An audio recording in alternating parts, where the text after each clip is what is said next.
You're a Londoner. How far do you think you live from a convicted child molester? Someone's got in these houses, isn't they? If the council's up there, they know who they are. Tell us. It's not 1 mile. We just want to know who they are so we can protect our children. It's not even half a mile. How can we see what they're doing if we don't even know who they are? Tell us who they are. In fact, on average, every Londoner lives within 200 yards of a proven paedophile. Tonight, the London programme asks, should we be told about the monsters in our midst? Do you intend to abuse more children, Mr. Ped?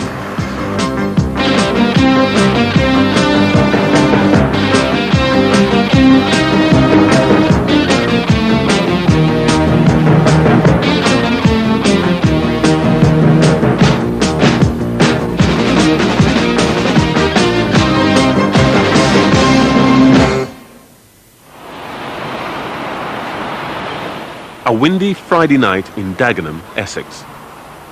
People are arriving at a working men's club for a meeting organised by residents on the nearby Ryland estate. Inside, a 200-strong audience has gathered. What I was hoping I'd find out is that perhaps where the pedophiles did live, not to be a vigilante as some of these people think, but to make my children aware, and my wife and anybody else that I could tell, where these pedophiles live. I don't particularly want to kill them, I don't like what they've done, but at the end of the day, if I can guard them from it, that's what I want to do. Passions are running high over news that a convicted child sex offender is regularly visiting the estate. I'm a mother of 7 small children. The eldest of mine is 10, which play out in the streets all the time. And if I was to know who this person was, I could keep an eye on the children, but they're not prepared to tell us. The main focus of parents' concern is a former teacher called John Eames. He was released from prison last November after serving 3 years of a 5-year sentence for sexually assaulting 3 5-year-old girls. It was 5 years ago in a Hackney primary school that 48-year-old Eames carried out the attacks. He just told us to call him Mr. Bean. It's got funny ears. He's got a nose like Mr. Bean. On 2 occasions, Eames took the girls into a classroom cupboard and locked the door before abusing them.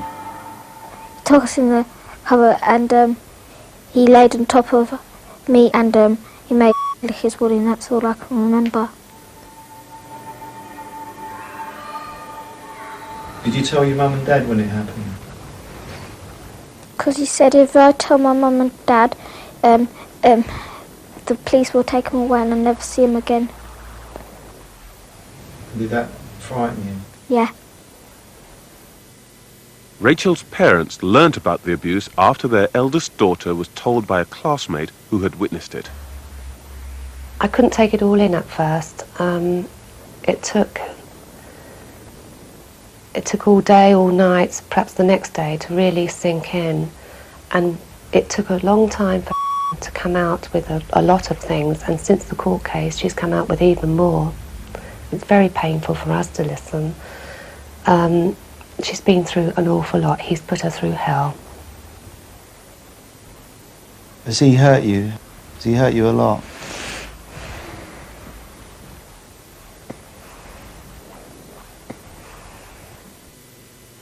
What's this guy doing in a job like being a teacher? What's Hackney Education thinking about employing these sort of people? On the day Eames was freed on probation, a warning notice was anonymously distributed in Dagenham, his hometown. Since his release, it's his visits to his mother-in-law's home on the Ryland estate that are causing most concern. At the public meeting, residents want to know the address of Eames and other sex offenders they've been told are on the estate.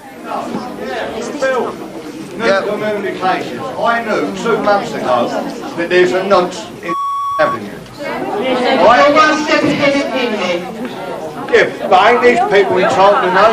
We know about one on our estate, but we've also been told that there's more than one and we don't know who they are. Surely a campaign like this, if we can find out who the others are... Well, who's theirs, Ellie? Not the council up there! Who they are. They don't know where they are. They may not even been convicted for anything. They may have just been...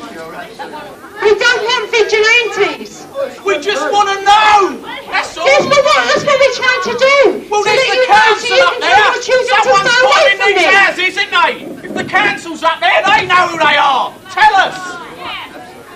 How do you feel about being the subject of such a passionate community outburst? I feel devastated. I think anybody would. I would say to a worried parent, particularly those in this street, is come and talk to me. For Christ's sake, come and talk, because you do not know anything about me, you do not know anything about my case, you do not know a thing of what happened. All you know is what you read in a newspaper. And the newspapers are written in such a way as to make me out to be the most vilest pervert in the Northern Hemisphere, practically. As well as being jailed for sexually abusing 3 pupils, Eames has a conviction for indecent exposure. He's also been the subject of a string of complaints by other schools in Hackney, including allegations of physical and sexual assaults against children. Yet Eames, who agreed to talk to us on condition we didn't show his face, denies he's a paedophile. Why did you commit such appalling acts of indecency against these children? I did not sexually violate these young children. You've been found guilty of it, and there was an overwhelming amount of evidence. Why don't you just admit? There was not an overwhelming amount of evidence. All they had as evidence was what the children said. That was it. There was no physical evidence, there was no medical evidence, there was no forensic evidence, there was nothing. In fact, his 3 victims and an older eyewitness all gave evidence against him in court. He knows he's not innocent. We know it. He knows he's guilty. We know it. The police know it. Most of all, the children know it. And what he's done, he should be remorseful for. He's so devious. And what worries me, honestly, is that it will happen again. I know it will, with him. According to the Home Office, there are more than 100,000 convicted paedophiles living in England and Wales. At least 15,000 of them are in the capital. That means that, on average, every Londoner lives no more than 200 yards from a proven child sex offender. It's figures like these that have fueled the growing public clamour for the right to know who these paedophiles are and where they are. Campaigns to out child sex offenders have been gathering momentum in recent months. I think this emergence of campaigns all over the country to have community notification if a pedophile lives in their area is because people are frustrated. The law is not protecting children. Offenders are getting out, they're reoffending, kids are vulnerable, and nobody seems to be able to do anything about it. So parents are scared. One major concern is that paedophiles will succeed in abusing children no matter what. Indeed, research suggests a recidivism rate of up to 40%. I don't know how many children I've abused because it's there's been so many. You don't keep count, you forget most of them, and it's just one after another. It's hundreds? Over the years, yes. It's been in the hundreds. 51-year-old John Bridgehouse has been abusing children for 30 years, but only has 3 convictions. He's now had treatment and says he hasn't reoffended for 4 years. The abuse was touching the children, and encouraging the children to touch myself. It's a compulsion. You've got to do it. You have no other feelings in your mind. There's nothing else exists. The world stops and it's all disappeared. It's just you and that child, you and that little body, and you're just like a mad dog. You've got to do it. You've got to have sexual satisfaction. You've got to get it there and then. It has to be achieved. The fixated paedophile who has a belief system that it's not wrong to abuse, that the age of consent is wrong, and that children do give consent, some of those men can abuse easily 50 to 200 children in their lifetime, maybe even more. And there is no reason why they are going to stop. Tragically, most of those men get away with it anyway. We don't catch them. But those we do catch, if you put them in prison and do nothing with them, there is no reason at all why they are going to stop abusing when they come back out. Belmarsh Prison in southeast London houses some of the capital's most notorious child sex offenders. Among them is 25-year-old Mark Weaver, who has a string of convictions for abusing young boys. This is an artist's impression of him. I met Mark Weaver in 1991, big Christmas time, just before Christmas. I didn't know nothing about him, nothing about his past. If I'd have known anything about his past, then there'd have been no way he'd been allowed to go anywhere near my children.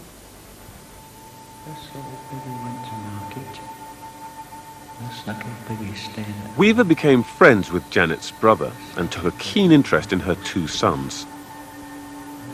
My two boys were 6 and 10-year-old, and he kept putting on his knee, learning him nursery rhymes, and singing to him, being friendly, and singing This Little Piggy Went to Market.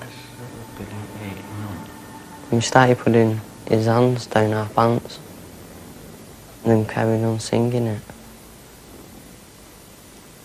Before we come out of the room, he said, "Don't tell no one." So then we went out of the room, just went upstairs and told my mum. I just couldn't take it in. I couldn't take it in at all what had happened. Police came, they took a statement, they took Weaver away, they gave him bail. I found out a couple of days later that he got bail. So I went round to Weaver's house and he answered the door to me. So I kicked 10 colours out of him.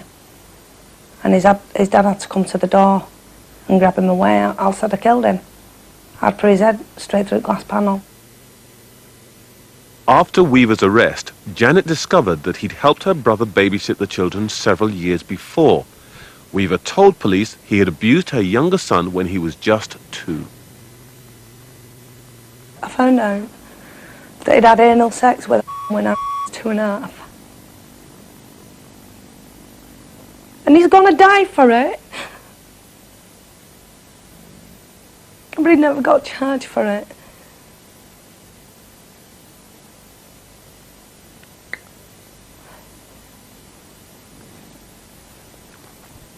He's got to die for this. He can't live for what he's done.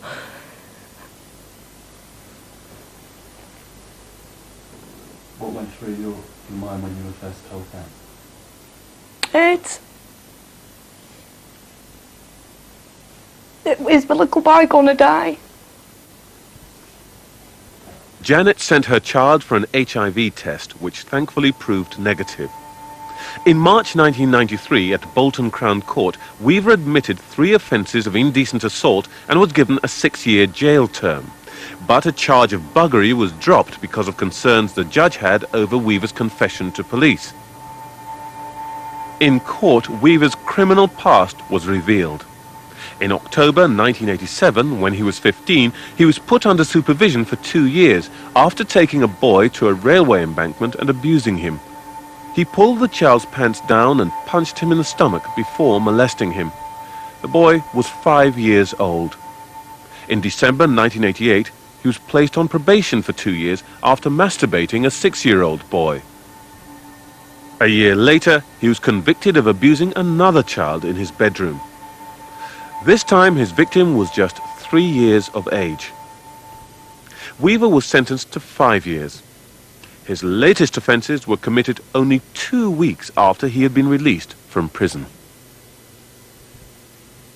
The London programme learnt about Weaver through a source inside one of the agencies reviewing his probation. They told us that he was due for release from Belmarsh Prison in southeast London. The source was worried about what he might do once he was free.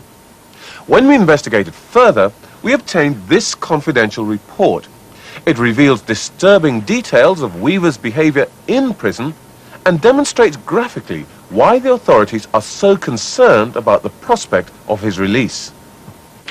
The report was written by the Inner London Probation Service after a meeting with prison officials, police and social services.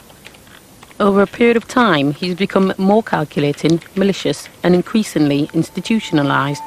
And because by his own admission, he's likely to commit further serious offences on release, concerns are becoming more acute. Attempts to address his offending whilst in prison at HMP Albany, Isle of Wight, have not proved positive. His behaviour was extremely disruptive and he was subsequently transferred to HMP Belmarsh. where he has made links with sex offenders and paedophiles. The report was written last January, with his release scheduled for February the 28th. We'll be returning to Weaver later in the programme. With the general election only weeks away, public concern about persistent offenders like Weaver has not been lost on the politicians. In recent months, the government has introduced a series of measures designed to tackle sex crimes, including DNA testing and mandatory life sentences for a second serious offence. But it's the setting up of a police register of convicted sex offenders which is seen as the central plank in the government's war against paedophiles. It's going to be a register which is kept the details of the names and the current addresses of those who've actually been convicted and have come out of custody for a range of sexual offences, particularly sexual offences against children. If they have this information, and it is in the main up to date about those who have a history of sex offending, then that will help the police enormously and cut down the amount of work that they have to do otherwise when such cases have to be investigated. But many feel a police register will not stop determined paedophiles. We mustn't imagine that the register is the be-all and end-all of child protection. The fact that we're going to ask people to register or force them to register doesn't mean to say that we're going to diminish the problem, but it's an important first step. But a lot of these people won't want to register and will resist it. And if they resist it, then we have to make the sanctions strong enough to ensure that they do. They'll get around it somehow. They'll still carry on doing it. It won't stop them. Nothing will stop a paedophile. You can sentence them to life imprisonment. They don't care. Because when they're sexually aroused, nothing else is in their mind. Only those paedophiles currently serving sentences or under supervision will be required to register. There are over 100,000 previously convicted paedophiles who are at large in the community, and 50,000 of those have committed such serious offences that they would still have been required to register under the terms of this bill if the bill was retrospective. But it's not retrospective in that way, so nothing's been done to address the issue of keeping track of all those offenders. If the government is saying that that the police don't have the resources to deal with child sex offenders in a retroactive way, then they should put the resources in. I mean, what are we saying? We're saying that children are not important enough to protect. We don't want to put money there. We're quite happy to put money into defense and into other things, but into our most vulnerable members of our society, we're not willing to protect them. I think that's very sad. Once they hurt somebody, they have no rights. After the break, one woman who forced a nation to think again about outing sex offenders and who believes Britain desperately needs to follow suit. On July the 29th, 1994, Megan Kanker went missing from her home in the quiet suburb of Hamilton Township, New Jersey. Police searched for miles around, but it was eventually discovered that Megan had been raped and strangled in a house across the street. There were many, many people at that time, many people. Not only family, but people came from all over the state. They were all there. And I could hear wailing, and it was literal wailing. I believe it was my mother from the other room. And no reaction. I just couldn't believe that something like that could happen. The man charged with the killing was one of their neighbors, 33-year-old Jesse Temendekwas. Unknown to the Kankers, Temendekwas had several convictions for sexual offences against children, including strangling another girl he left for dead. Temendekwas shared the house with two other convicted pedophiles. I couldn't believe that we had 3 pedophiles living across the street and we didn't know. You got 3 child molesters, child sex offenders, living in an area where there's 15 kids under the age of 10 floating around and playing and riding their bikes. And it was hard to believe that this type of behavior from an adult could go unnoticed to the authorities and to our community. The day after Megan's body was found, neighbours launched a petition demanding the right to know if any other sex offenders were living in the community. The Cankers were told of the campaign and became the driving force to establish what quickly became known as Megan's Law. My daughter lost her rights in the house. And I don't care what person in Congress or wherever it is that says that we have to worry about the rights of these people. No, we don't. Once they hurt somebody, they have no rights.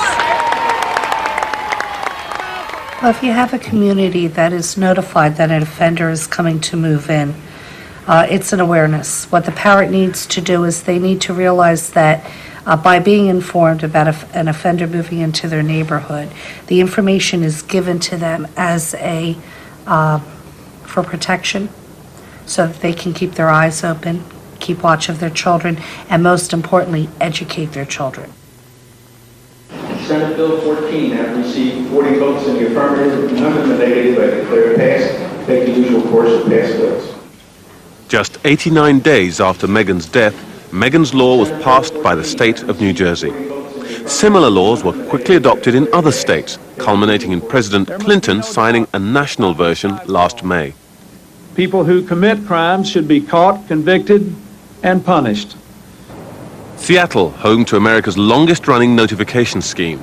People here are told about released sex offenders through leaflets and public meetings. When we started doing community notification, we started holding community meetings in various parts of the city as offenders were being released.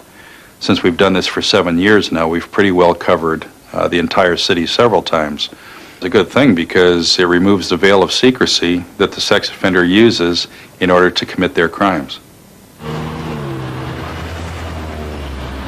An hour's drive from Seattle at Twin Rivers Penitentiary, sex offenders are being briefed about community notification by Detective Schilling. Some are not convinced. It will make it harder for them to offend into that community, into that area.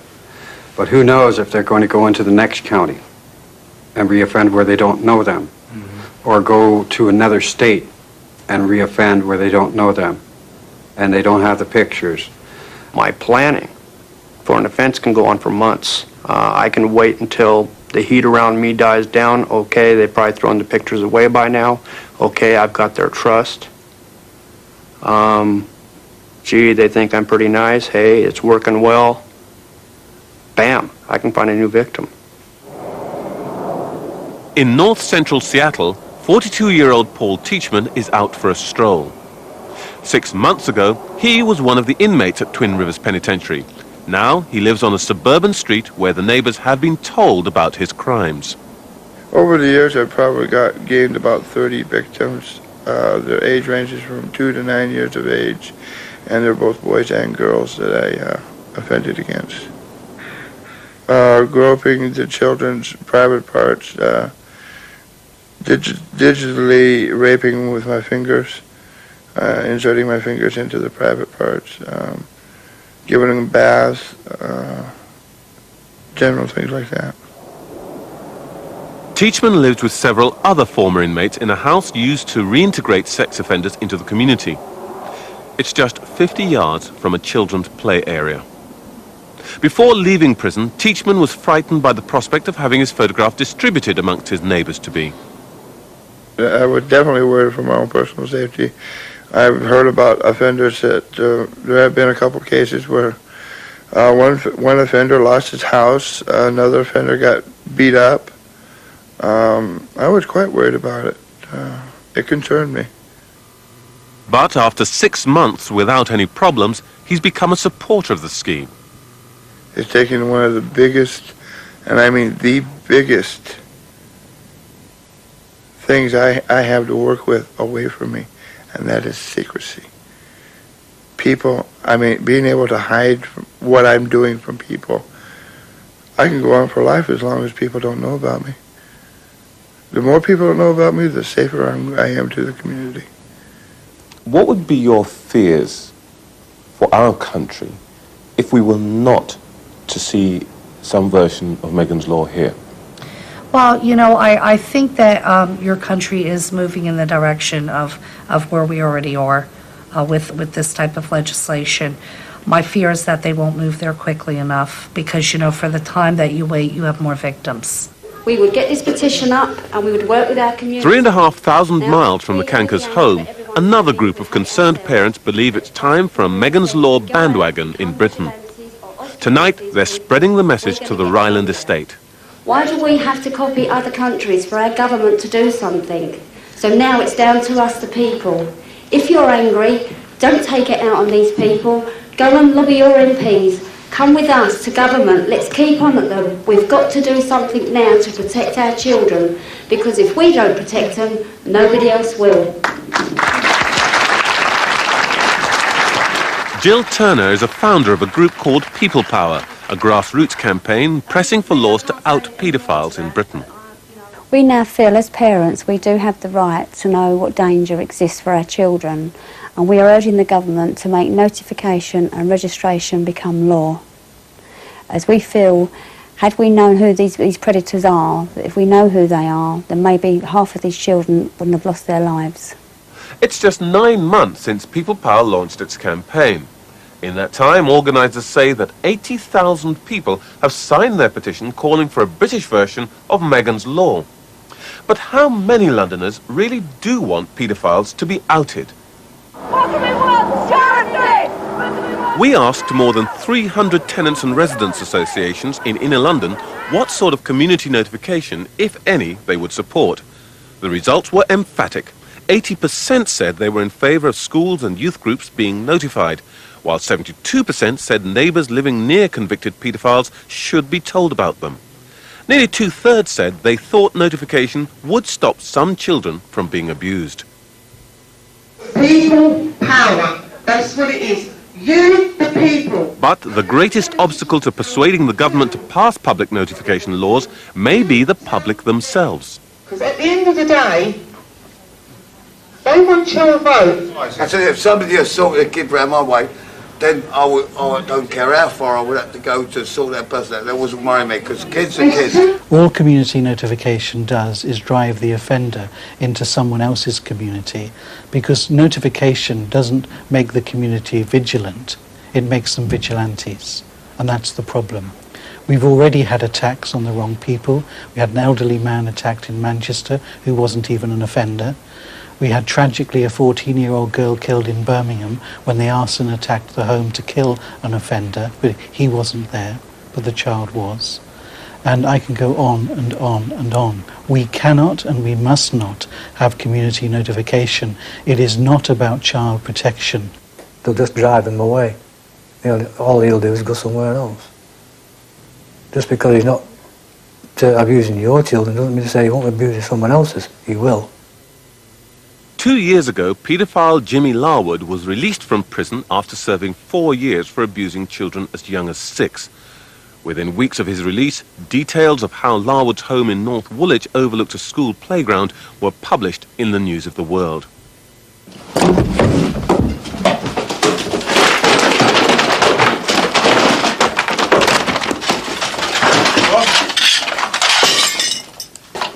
On the day the News of the World published the article, the local community reacted with fury. A group of residents went up to Larwood's flat, smashed down the door, ransacked it, stealing what they could. They then pinned up a copy of the News of the World article on the wall.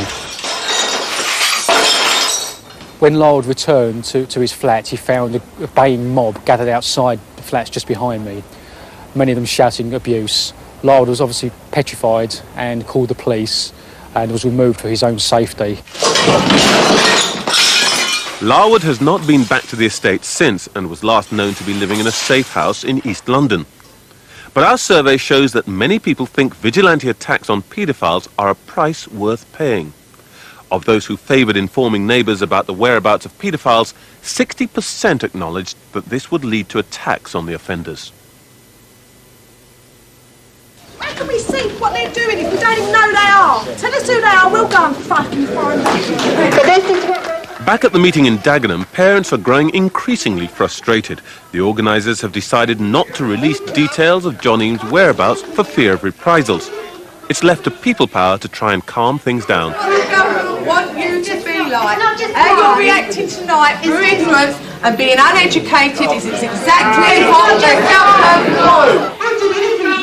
We want to know where he is, so we Yes, this is what we're trying to do. We're trying to get the community to know where the pedophile. Yeah, the lady's telling you it can happen tomorrow. They've got to hurt another kid before they're caught. Yeah. They've got to hurt some other kid before they're caught. Unfortunately, yes. And usually they usually go through over 200 children.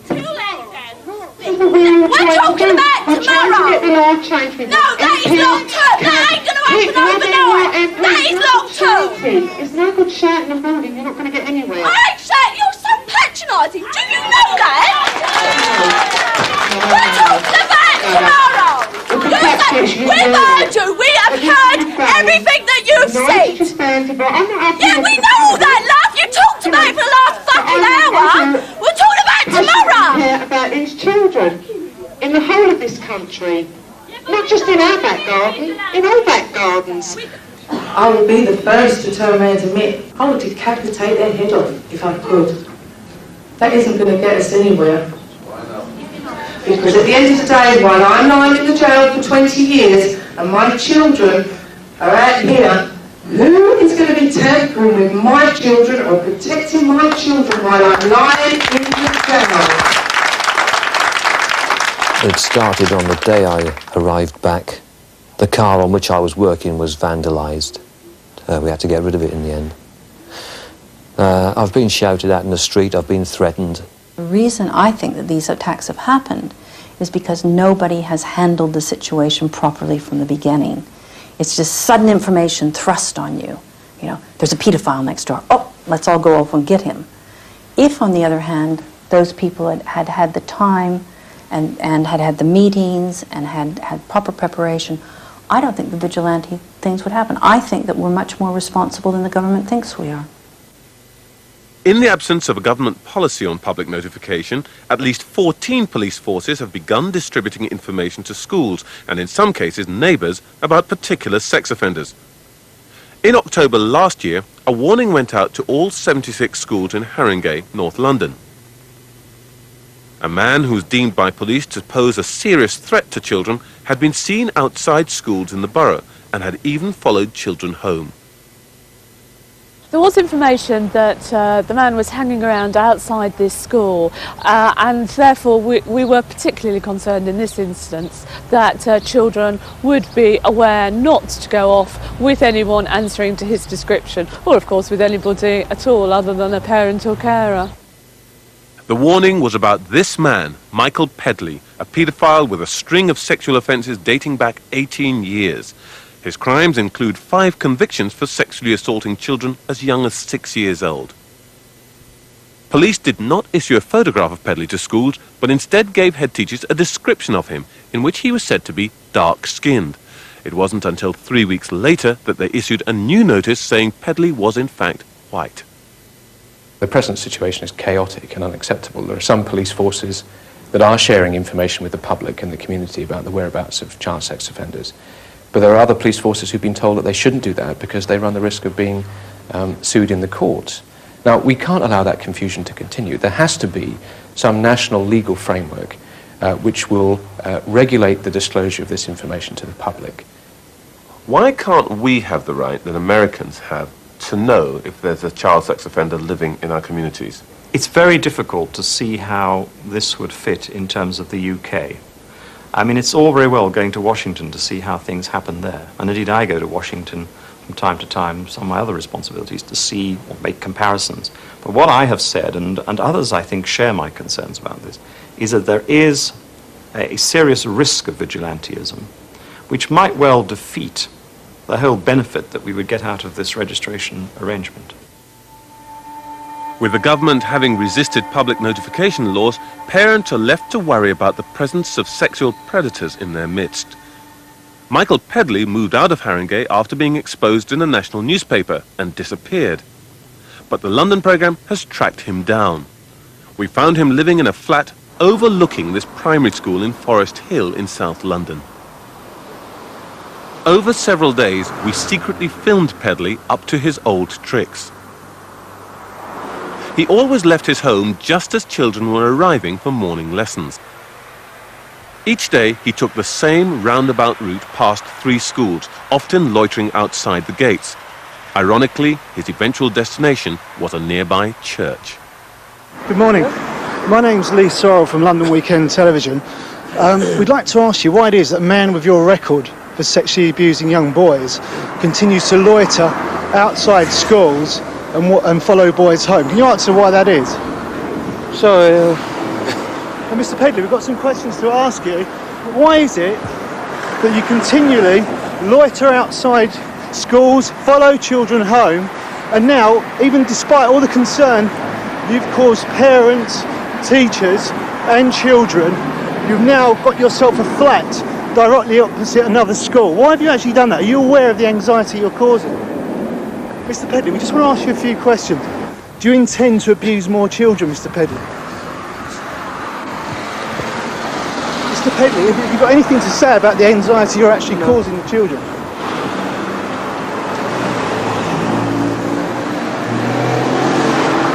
Public notification might make it harder for the likes of Pedley to carry out their activities unmonitored, but it can only go so far. After the break, we look at why notification would have done nothing to save the life of this young boy. I asked him, has he got any change? And he said, yeah. And he went, well, do you want to earn some more? And as far as I thought, well, how? He went, well, come with me and I'll show you. David was first abused by a paedophile when he was just 7. The building was disused, derelict buildings. All windows smashed.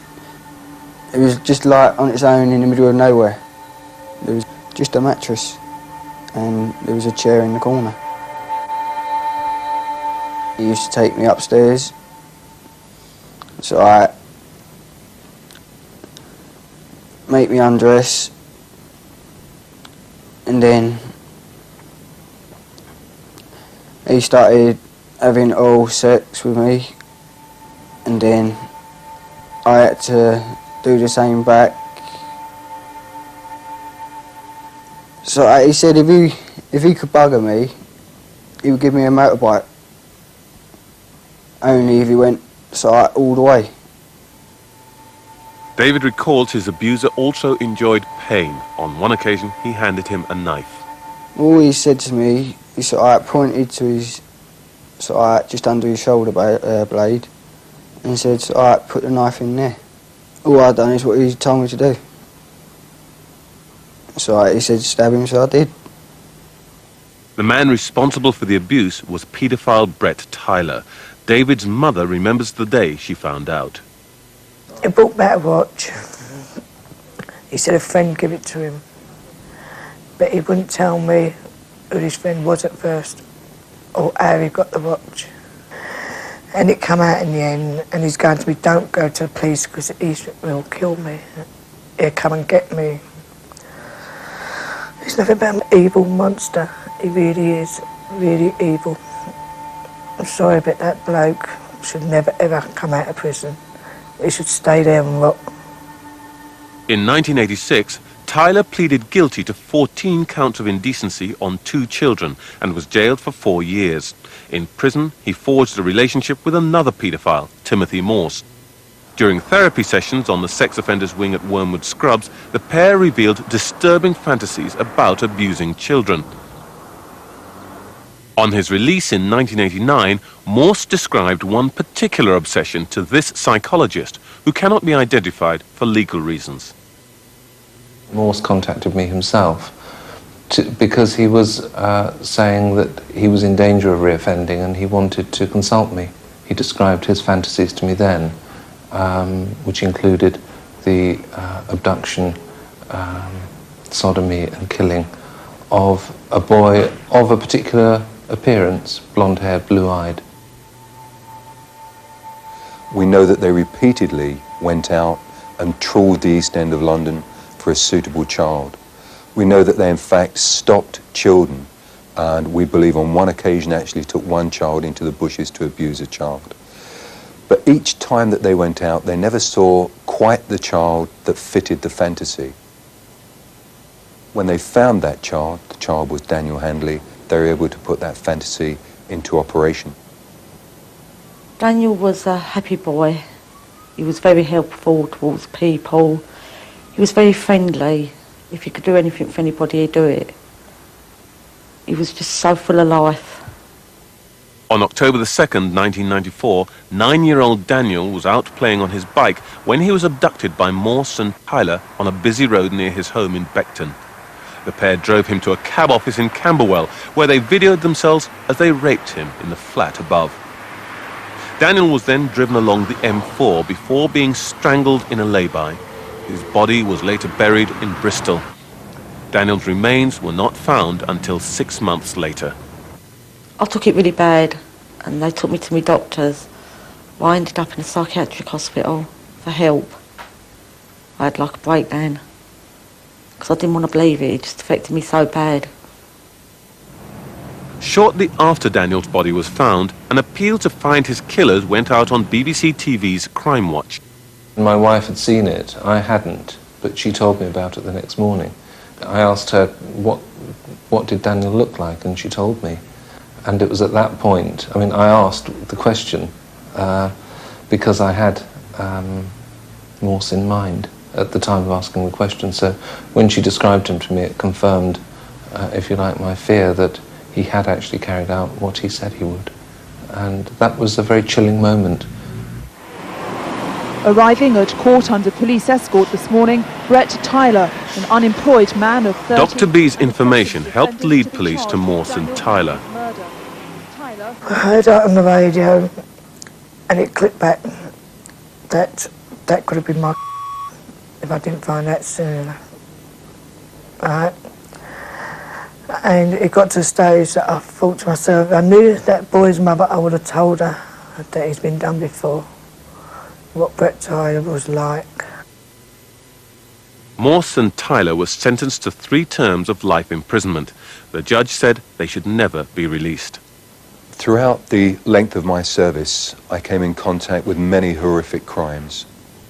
I don't feel that I ever came in contact with a crime as cold-blooded as the murder of Daniel Handley. And this includes dealing with murders against hardened criminals, barbaric murders of different kinds. But it was the coldness of Daniel's murder, the clinical decision that he was to die, and the innocence of the child that actually made the crime itself all the more detestable and vile. I don't feel nothing for them. I don't even think about them. To me, they're just scum who's been let out into the community to reoffend again. They should never have been let out. Neither a police register nor community notification would have prevented Daniel's murder. Morse and Tyler had driven away from their own area and abducted Daniel off the street. Daniel Handley's murder shows that even when pedophiles say they'll kill, the criminal justice system seems powerless to protect children. In many cases, it may even make matters worse. All too often, child sex offenders are locked up with one another, thus reinforcing their deviancy and fueling their fantasies. Many leave prison without treatment or therapy. So if we're going to keep children safe from serial pedophiles, then we need a much more radical approach. One option is more residential treatment centres for sex offenders once they're released. At present, there's only one in the whole of Britain. The only effective way of protecting children is to have effective treatment programs to work with these men. There will always be a group who will still abuse, and that's the tragedy of this. But for the sake of our victims, they can see that we are trying to reduce the risk, because it is the failure of our systems that are actually paid for by the future victims. I think that once a person is a pedophile, they're a pedophile for life. It is an affliction that they have got. Now, we can debate whether it's a mental illness or whether they're bad from birth or whether they're crazy. At the bottom line, the problem is that they will always be a danger to children. They're always looking for sex with children. Therefore, I think we have to say that that's a mental aberration at the very least. Once a paedophile has finished his sentence, he's free to go back into the community. few are categorised as insane, so they can't be committed to mental institutions like Broadmoor. This problem was addressed in the Butler Report in 1975. The report called for new open-ended prison sentences, so offenders could be detained for as long as they were thought a danger to the public. More than 20 years on, nothing has happened. Judges should have the power, before they pass sentence, to call for an assessment risk to see just how dangerous the person is. If that assessment risk shows that it would be dangerous to release that person into the community in any short period of time, then the judge should have the power to pass an indeterminate sentence, so that the case is then reviewed again later to see whether the risk has been reduced. But where we've got people who are a serious risk to the community, it shouldn't be 2 strikes and you're out, it should be 1 strike and you're out. Behind me is Belmarsh Prison in Thamesmead. It's here that serial child abuser Mark Weaver is currently serving his sentence. He's the paedophile who's promised to re-offend when released, you'll remember. As we've heard, under existing law, there's nothing the authorities can do to keep him in jail. But in this case, there's another shocking twist. We've discovered that, like Morse and Tyler, the murderers of Daniel Handley, Weaver is a potential child killer just waiting for a victim. Weaver himself admits he's better off in confinement, yet psychologists say he can't be sectioned because he's not covered by the Mental Health Act. Instead, the authorities have managed to delay his release, but only by a matter of weeks. Yet the report we obtained shows that while in prison, Weaver's fantasies bear haunting echoes of those revealed by the murderers of Daniel Handley. He has fantasies of buggering young boys and having intercourse with little girls. Mark has also said that if he was thwarted by a child, he could then kill if faced with resistance by his victim.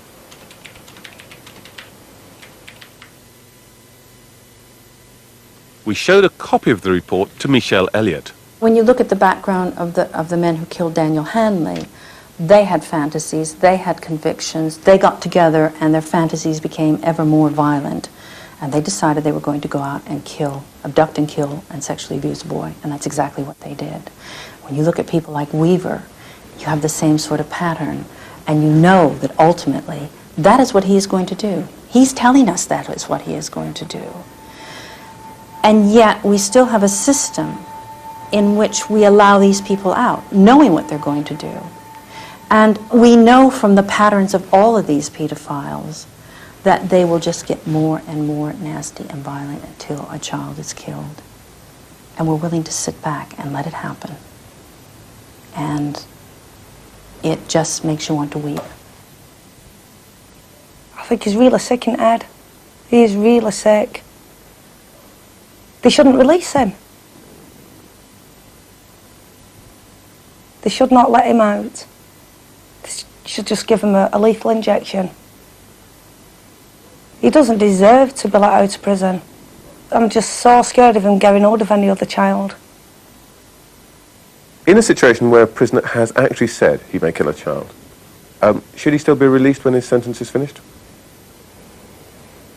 We don't have enormous powers to actually detain somebody on the basis of something that they have said. Clearly, we do have, in cases of life imprisonment, if someone has committed a serious sexual offence and they've been subject to life imprisonment, then of course we do have latitude in that respect, but not just for saying something, I regret. In 2 months' time, Mark Weaver will walk free from prison. While no lessons are learnt from the past, children will continue to pay the ultimate price. I've been going from day to day, just carrying on from day to day doing my daily chores. I have my good days, I have my bad days, which is natural.